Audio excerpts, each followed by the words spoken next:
দাও ফিরে সে অরণ্য লও এ নগর। সেই কতদিন আগেই কবিগুরুর লেখনী যে অমোঘ সত্য প্রকাশ করেছিল, আজকের দিনে আমরা প্রত্যেকে মর্মে মর্মে তা উপলব্ধি করছি। আজ তাই আসানসোল চেতনা ছড়িয়ে পড়েছে স্বতঃস্ফূর্তভাবে।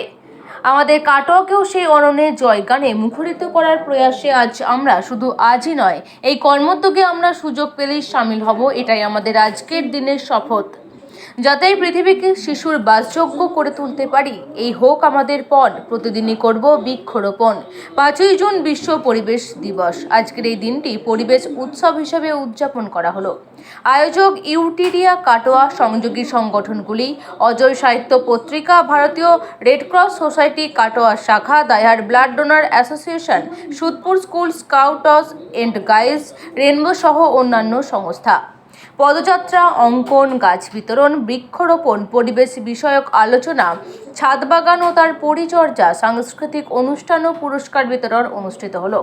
ইউটিরিয়ার সকল সংগঠনগুলিকে ঐক্যবদ্ধ করে এই ধরনের উদ্যোগ গ্রহণ করেছিল। সকল সংস্থার সদস্যবৃন্দকে মুক্ত মনে কাজ করার সুযোগ দিলেন ইউটিরিয়ার এক অভিনব উদ্যোগ বলে জানালেন রক্তদান আন্দোলনের কর্মী জয়দেব দত্ত। একলা চলো রে, তবে একলা চলো রে, যদি তোর ডাক শুনে কেউ না আসে, তবে একলা চলো রে।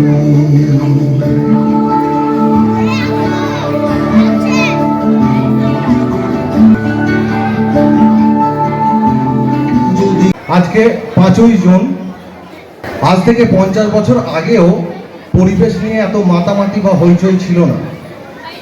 যদিও পরিবেশ দূষণ আমরা আদিম যুগ থেকেই করা শুরু করে দিয়েছি। যখন প্রথম তবে থেকেই পরিবেশ দূষণ করা আমরা শুরু করেছি। তারপর যখন মানুষ কৃষি বিপ্লব ঘটালো, বন কেটে চাষবাস শুরু করলো, তখন থেকেই পরিবেশ ভীষণভাবে দূষিত হতে থাকলো।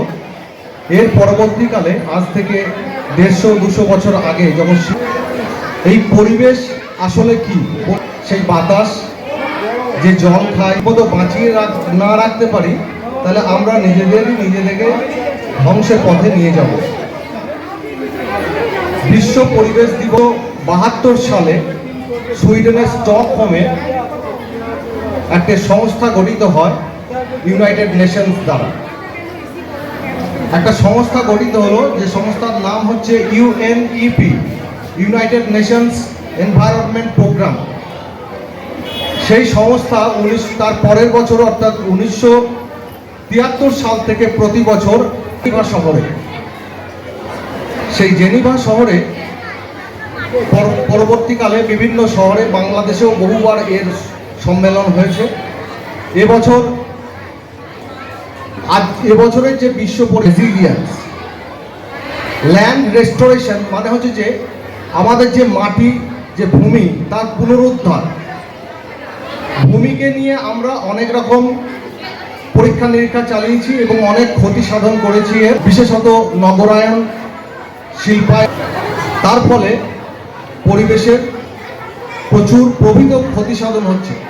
কারণ মাটি শুধু যে খাদ্য দেয় আমাদের তাই না, মাটিতে আমাদের জীবজগতের 70% যে ব্যাকটেরিয়া মাটিতে বসবাস করে, ক্ষয় হয়, ক্ষতি হয়।